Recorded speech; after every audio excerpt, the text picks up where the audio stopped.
Imagine you want to make simple instructional videos or videos of the type using a metahuman. Your videos are upper body only. You already have the metahuman animator, which solves your face mocap, but you don't have body mocap yet. You might ask, but it's upper body only. Why do I even need a body mocap? Well, if you only have face animations on a body without animations, the head will control the body and it'll make the body feel like a paperweight marionette.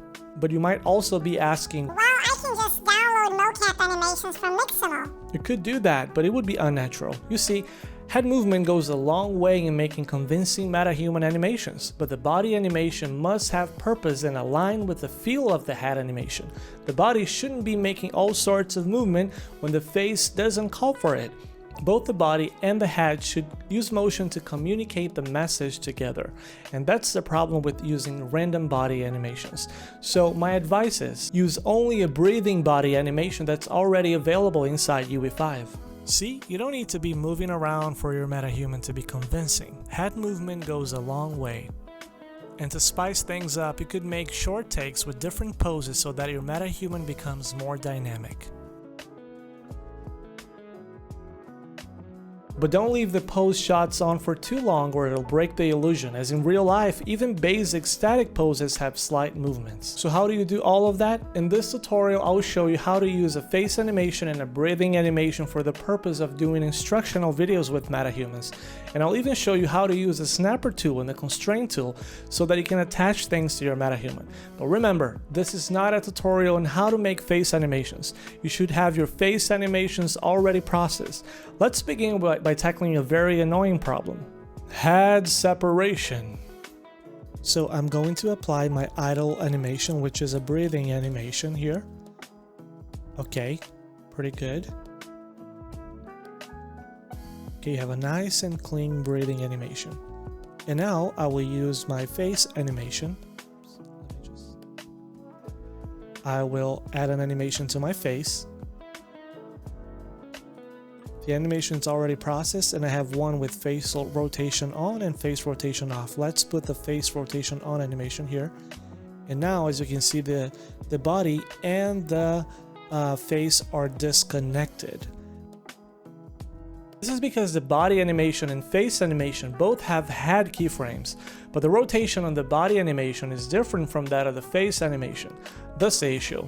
Let's fix it. Okay, so let's fix it. Let me delete the animation. Okay, let me delete everything. So here we have my metahuman. Okay, so the first thing you're gonna do is duplicate this metahuman. Okay, Alt and drag. And now you have two metahumans, okay? So let me go ahead and maybe rename this metahuman to 1, and this metahuman, let's rename him to 2. Okay, so on the 1 metahuman, add him to the sequencer, to level sequence, I'm sorry. Delete the face and body animation, and also add your other metahuman number 2 to the level sequence. Also delete the body control rig and the face control rig. And also let's delete the face. So for metahuman number 1, you only have the body and the face. And for metahuman number 2, you have only the body. So on the metahuman number 1, this metahuman here on the body, let us add the breathing animation, which is idle animation. And you have a bunch of idle animations here. However, maybe when you type idle animation here, you don't see anything. That is because you haven't added the what is it called? Okay, it's here. A content browser, add feature or content pack, and then you have third person.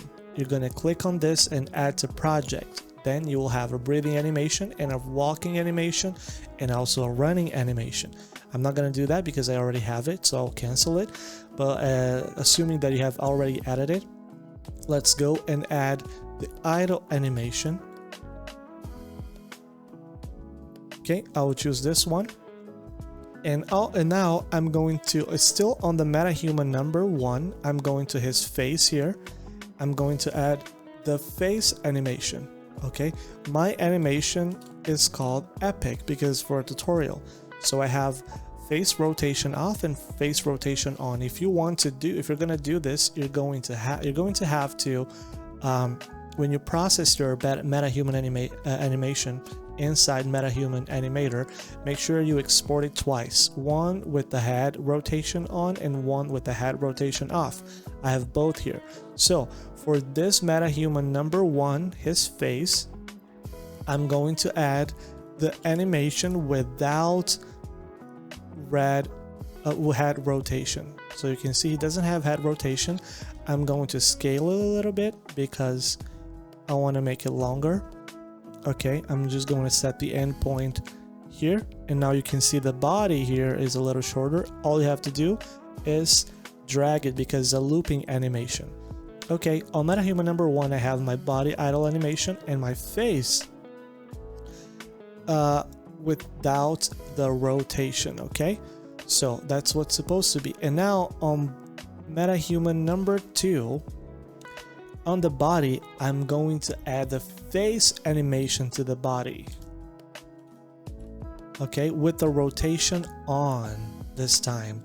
But you might be asking, how come I can add a face animation to a body? Yes, you can do that.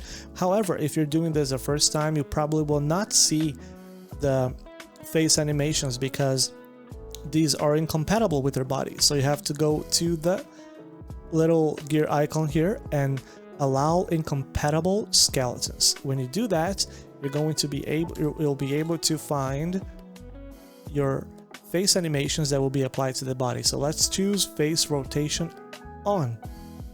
And you can see the MetaHuman on the right. The MetaHuman number 2 has face animation with head rotation, but his body is like a marionette, like paperweight. Okay, but that's okay. So far so good. Now what we're gonna do is body, bake to control rig, and wait a little bit. Okay, so the MetaHuman number 1, his body animation has been baked to the control rig. Next, you're going to do on the MetaHuman control rig that you just baked, choose additive. Okay, so for MetaHuman number 1, it's the setup is already been done. Now on MetaHuman number 2's body, you have a face animation. What you also need to do is bake MetaHuman control rig for the body, not the face, because even though it's a face animation, this is still on the body. So you bake the control rig.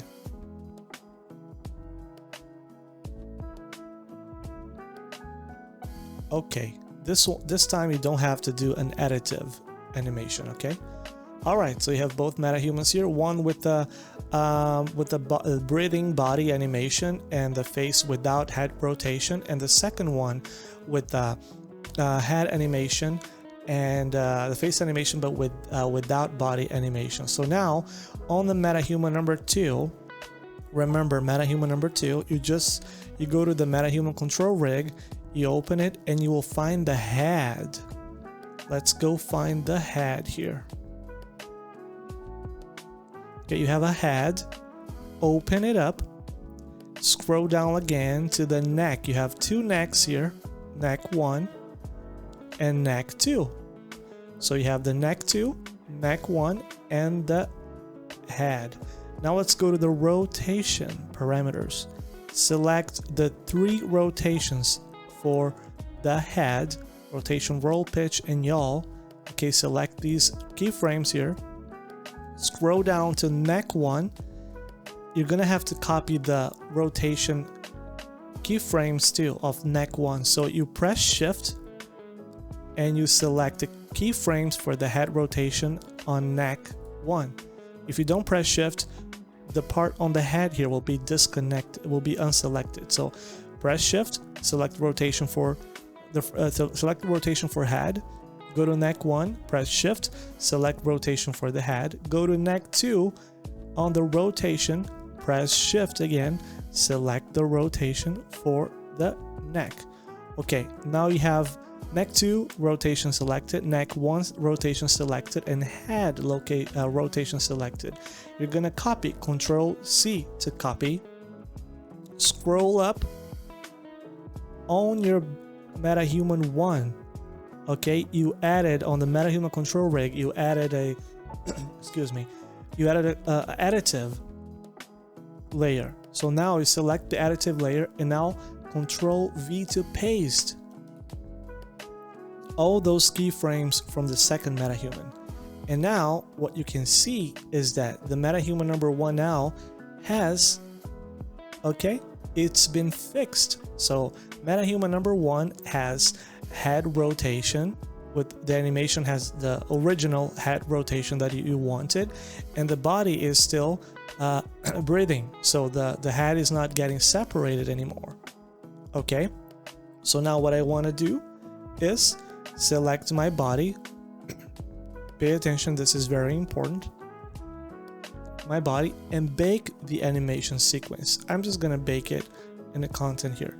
So I'm going to say super body, just for the purpose of this tutorial. Super body. Okay, you're going to bake this body animation sequence into an animation. Okay, export to an animation. Okay, so the animation has been created. It's called super body.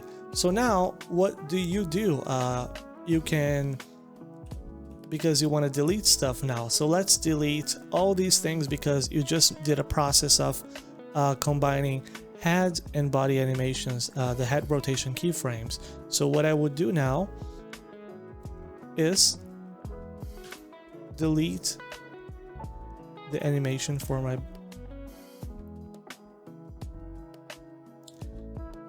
anyways. Now you can delete the second Metahuman. It is not useful anymore. You can delete it from the sequencer too. And now you have your body animation, okay, and your face animation. So now here you don't. This is just for the purpose of the tweaking. You don't need these things anymore. So now let's go back. So now because you exported into an animation, you have the super body here.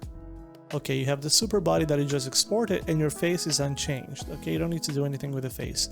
See, and the animation now is ready to be used. And now you can tweak it. You can bake the control rig to do the tweaking that you want. Now we're going to talk about the Snapper and the Constraint tools and how I use them. I'm no expert, and this is just how it works for me.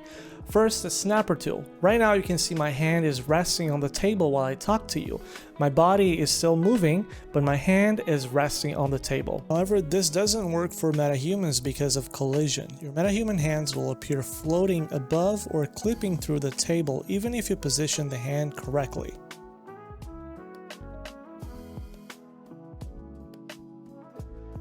So now let's use a Snapper tool to fix this problem. So here I have the metahuman in the scene, and what I want to do is snap the metahuman hand animation here. Okay, this is a hand, it says right in here, to an object. Such as, I cannot do this with a table because I need a specific object. Okay, I need a specific object that it ties to. So what I'm gonna do here is create a little shape of a sphere. I will make it very small. And I'm gonna place it here, where it's not visible. Okay, you can tweak it however you like it later. So I have a sphere here. And then what I'm gonna do is click here, the Snapper tool. There's a Snapper tool in the animation panel. I don't know if you can see this window. Okay, it's here. Once you click the Snapper tool, this little window will show. And then you have to select a child or a parent. For me, right now, the little sphere, let me search for it because I put it right inside the hand of the metahuman. I have a sphere here. You can't see it, but it's when you select it, it's here. I need to choose it as a parent. And then I click on the hand. Right here it says hand, and select it as a child. So what I do now, I want to keep the offset, position, rotation, and instead of keys only, I want to do it with all the frames if that's what you want. Okay? And then you click snap animation. It may take a while. So now you can see that in the hand animation line here, you have all these animations that shows that your hand is snapped to that sphere. So now if you play it, let me just close the snapper window. If you play it now, you can see that the hand is snapped to the table. The arms are still moving, but the hand snapped to the table. The other hand did not use a snapper tool, so the other hand is still floating. I need to do the same process for the other hand.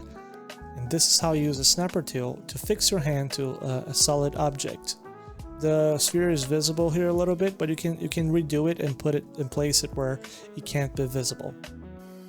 You see one of the hands where I use a snapper tool is fixed on the table now, while the body is still breathing normally. Now you're able to do poses where your metahuman is leaning against something. The animation of the body still moves, it is the hand that's rested on the table. Well, I use a snapper tool to make sure the metahuman hands are fixed to something like a table. I use the constraint tool to attach objects to the metahuman's hands while they're still moving, so the object follows the hand. Okay, now to use the constraint tools, what I want to do here is make sure the balloon follows the hand movement. Instead of the hand being childed to the table, we want the balloons to be childed to the hand. If I play it right now, the hands are moving, but the balloons are not moving. They're set in place. That's because the balloons transform. They do not know that they should be following the hand. So what I'm gonna do here is first let me expose by pressing G. Let me expose the control rig. I'm gonna click on the constraints here, the plus button, and then I want to choose parent.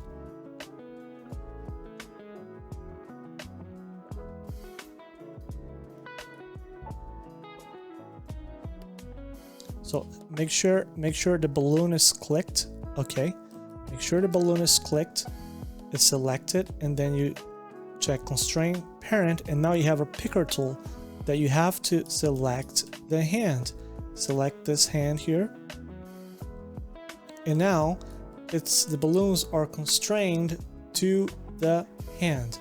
No matter where you move the hand, the balloons will follow. And surely you can still tweak the fingers.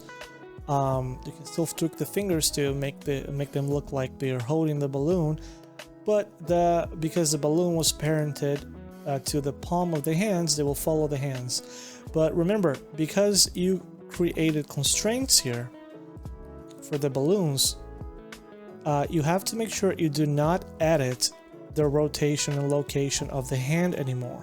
You do that in the end of your animation, because if you edit them now, the balloon already has keyframed information. If you edit the hand now, it will mess up your animation for the balloon. You can still edit the fingers and everything. As you can see, the balloon is following the hands. Now all you have to do is use your own scene, frame your shot, and create a great instructional video that doesn't involve lots of movement.